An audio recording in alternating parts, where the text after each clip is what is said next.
We now know from this hadith that when Dajjal is released and commences his mission, he will commence his mission from this island. Which island is it? In 1917, the British Secretary of State was a man named Lord Balfour. And Lord Balfour made a declaration, a stunning declaration. Britain was the superpower in the world, and Lord Balfour declared that the British government intends to pursue an effort for the establishment of a Jewish national home in Palestine. In 1919,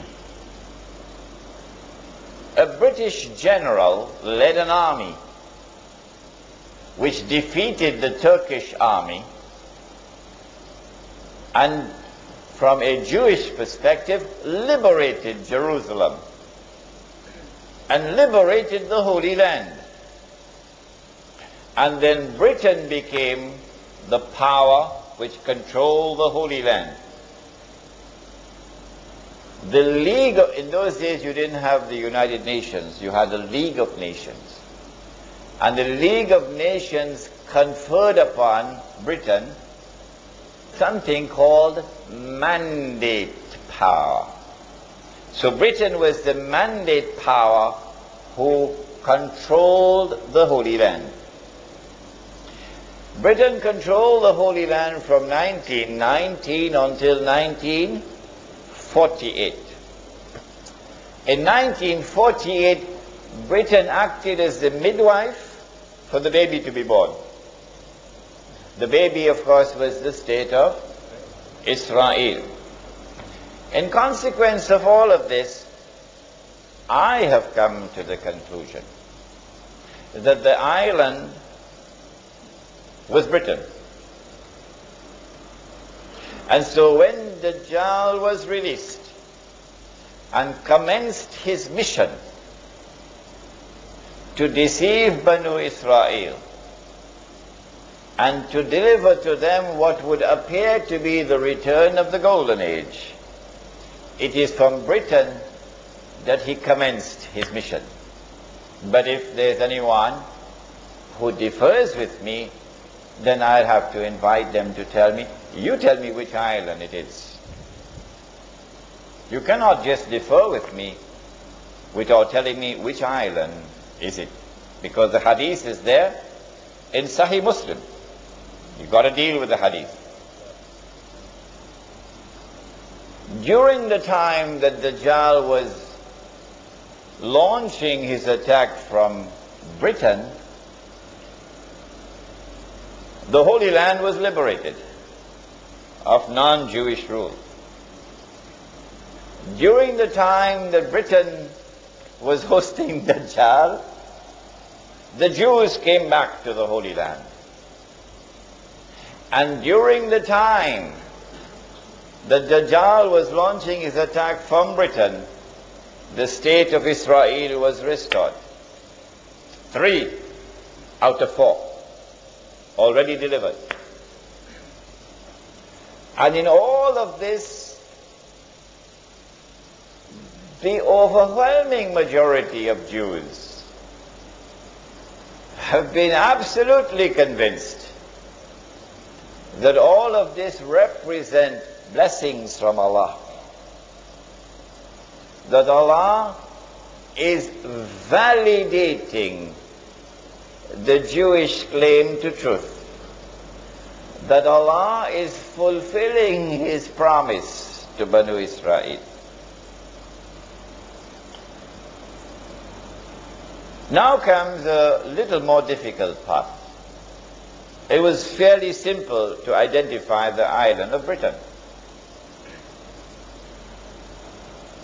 If when Dajjal was in a day which lasts like a year, he will be in an island, according to the hadith of Tamim ad-Dari, Where will he be in a day which is like a month? Is he going to move to another territory? And if he moves to another territory, how can we recognize it? The yardstick which I use to measure whether or not Dajjal has moved to another territory in a day which is like a month is the yardstick of the state of Israel. Who is the one who is keeping it alive? Who is the one who is conferring upon it security? Who is the one who is building it up constantly, feeding it, and making it stronger and stronger and stronger and stronger? Is it Britain? The answer is no. Remember, your brother Imran is also a student of international relations. Don't forget that. The answer is no. Someone else has taken over from Britain as the strategic ally of the state of Israel. Britain is still there, but now there's someone else more important than Britain, with a more strategic relationship.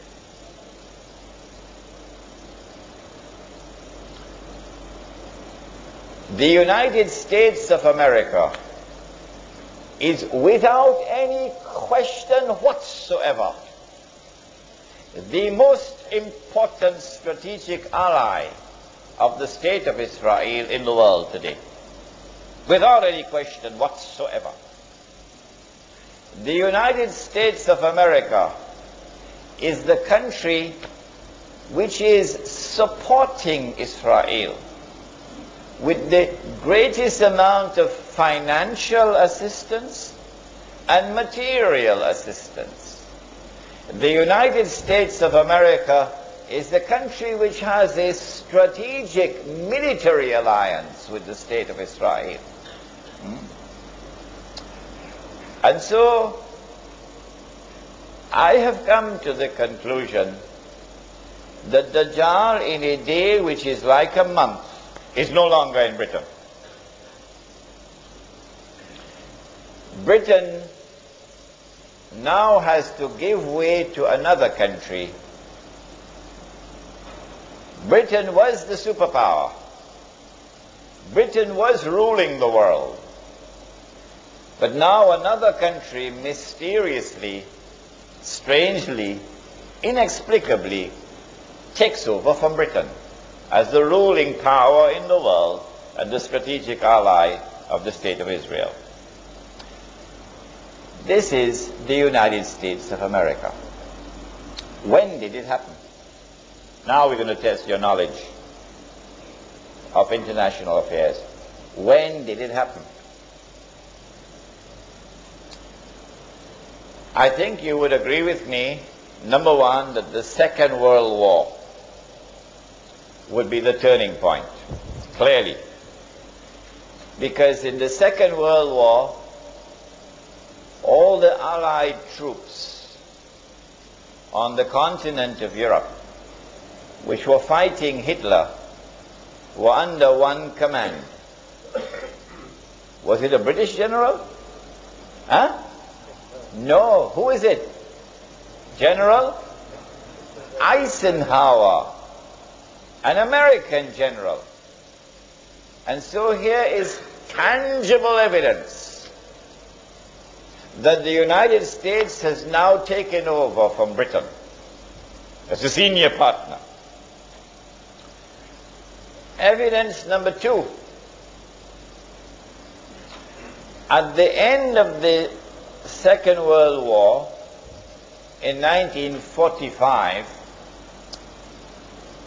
the the international community came together in a conference in Bretton Woods in upstate New York to create a new international monetary system.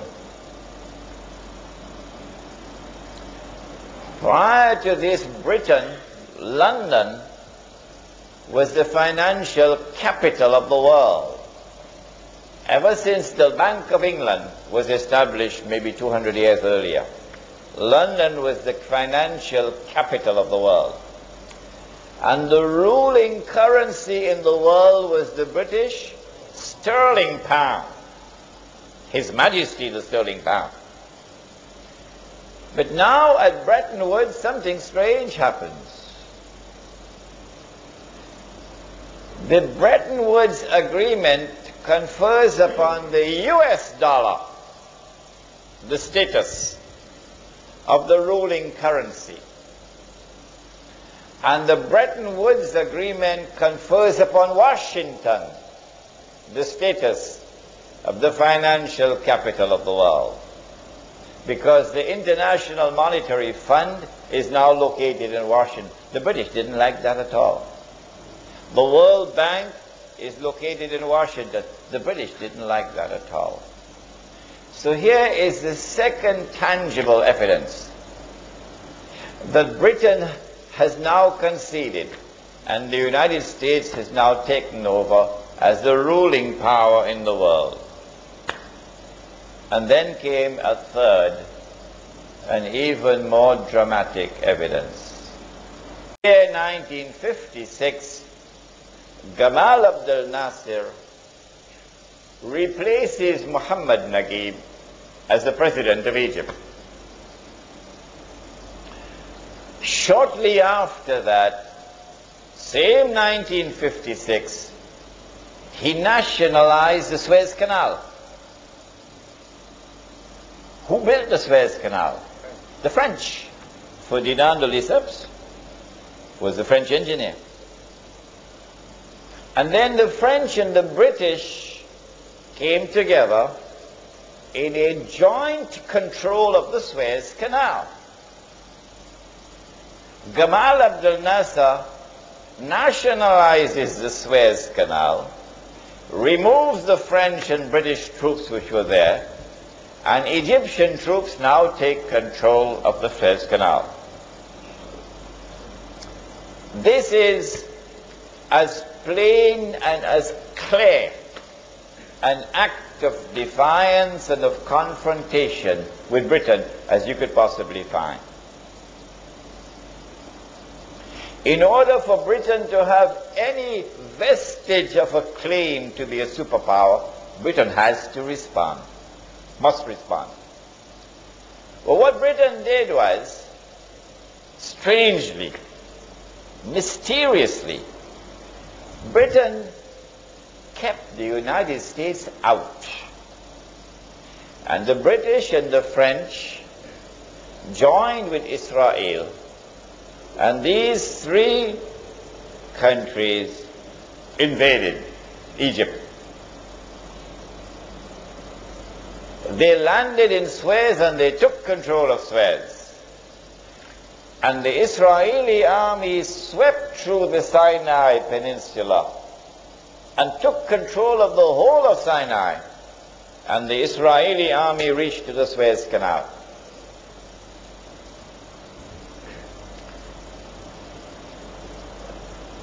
General Dwight Eisenhower said, "No, I will not allow this. Go back." Can you tell Britain that? Withdraw your troops, go back. Will Britain obey? Sir Anthony Eden was the British Prime Minister. Guess what Britain had to do? Britain had to withdraw its troops.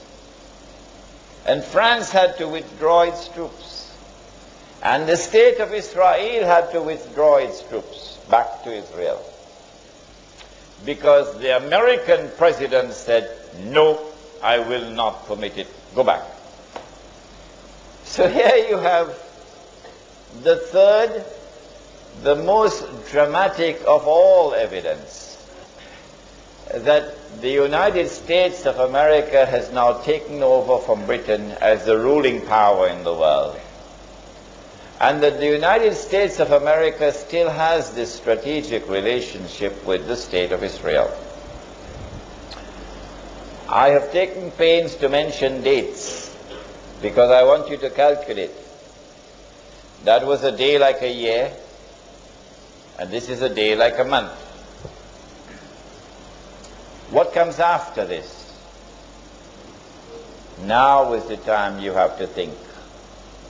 And if out there in Indonesia they could understand it so easily and so quickly, grasp it so quickly, there is no reason why you cannot. In order for Dajjal to complete his mission, he has to move from a day which is like a month to a day which is like a week. If when he was in a day like a year, he was in one territory, and that was the ruling territory, the ruling power, and then in a day which is like a month, he moved to another territory, and that country became the ruling power, it follows therefrom that when he moves to a day which is like a week, he will move to a third place, a third country. And that country will now replace the United States of America as the ruling power in the world. But it will not rule for long. Just a short time. Which will be that territory?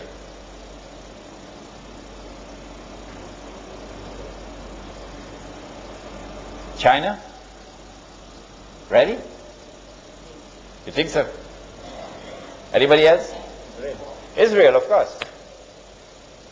Of course, Israel.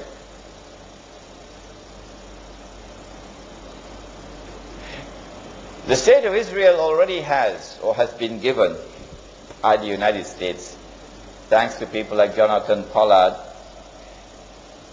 the nuclear know-how. The State of Israel has enough nuclear weapons, enough thermonuclear weapons to lay claim to be a superpower already. But in order to be recognized as a ruling power in the world, Israel will have to give a spectacular display. A spectacular display, a dazzling display of its military might, which it has never done so far. All that the world has seen is glimpses of what Israel is capable of doing. But it'll have to be a spectacular display of its military power. When it does so, it will have to emerge out of that military event. It will have to emerge as the dominant power in that region, so that all the states in the region in which Israel is located must all submit to Israel. Secondly, when Britain was the ruling power, London was the financial capital of the world. When the United States became the ruling power, Washington was the financial capital of the world, ably assisted by New York. And so if Israel is to become the ruling power in the world, something dramatic has to happen in the monetary system around the world, in the financial system around the world. Something dramatic has to happen, in consequence of which the financial capital of the world will now shift to Jerusalem, or to the Jews. What is it that can happen? Oh, I love the Indonesians, because they could understand so quickly, so easily. I don't know, maybe because they eat a lot of nasi, rice. The answer is the international monetary system is based on fraud, paper money. If I get a chance, I can teach you the subject, but tonight is not the night. But it is fraudulent. The entire world of money is connected to one currency, the US dollar.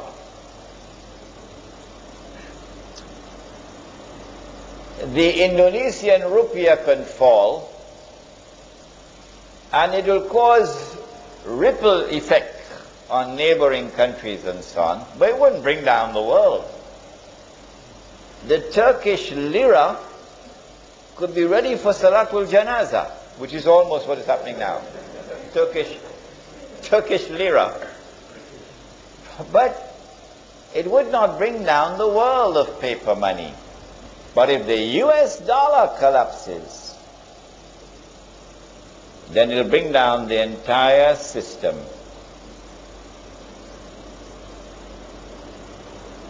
Can the US dollar collapse? Yes. Is it vulnerable? This is my subject. International monetary economics. This is my subject. The answer is yes, but I don't have the time to give you the details. I don't have the time tonight. Something is going to happen which will bring the US dollar crashing down. You don't believe me? If you don't believe me, when it happens, then you will have to believe me. Yes, you will have to believe me on that day. But then you would look like a donkey. Yes, all those who have stayed confident that there is integrity in this monetary system, and this money is strong, it will never fall, and Imran is just talking nonsense. On that day, they will look like donkeys when the whole system crashes. Our Prophet has prophesied it. It's there in the hadith. He said the day will come when nothing will be of value, meaning as money, except a dinar and a dirham. And a dinar is not made of paper. A dinar made of gold. The dirham is made of silver. The sunnah of Muhammad alayhi salatu wasalam is dinar and dirham. The sunnah of all the prophets of Allah, the sunnah is dinar and dirham, gold and silver coins. We have abandoned the sunnah. We have abandoned Muhammad alayhi salatu wasalam, and we're paying the price for it. The international financial system around the world today is in the control of Jewish bankers and Jewish financiers. If they want to, they can bring the US dollar down today. They can do it. Because Washington has printed too much paper. And there are far more US dollars outside of the United States than there are in the United States.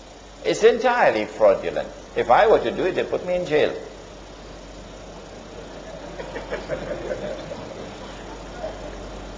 And so two things will have to happen. The financial system will have to collapse, and after that, the Jews will control the finances of the world. And number two, there'll have to be this spectacular display of military power.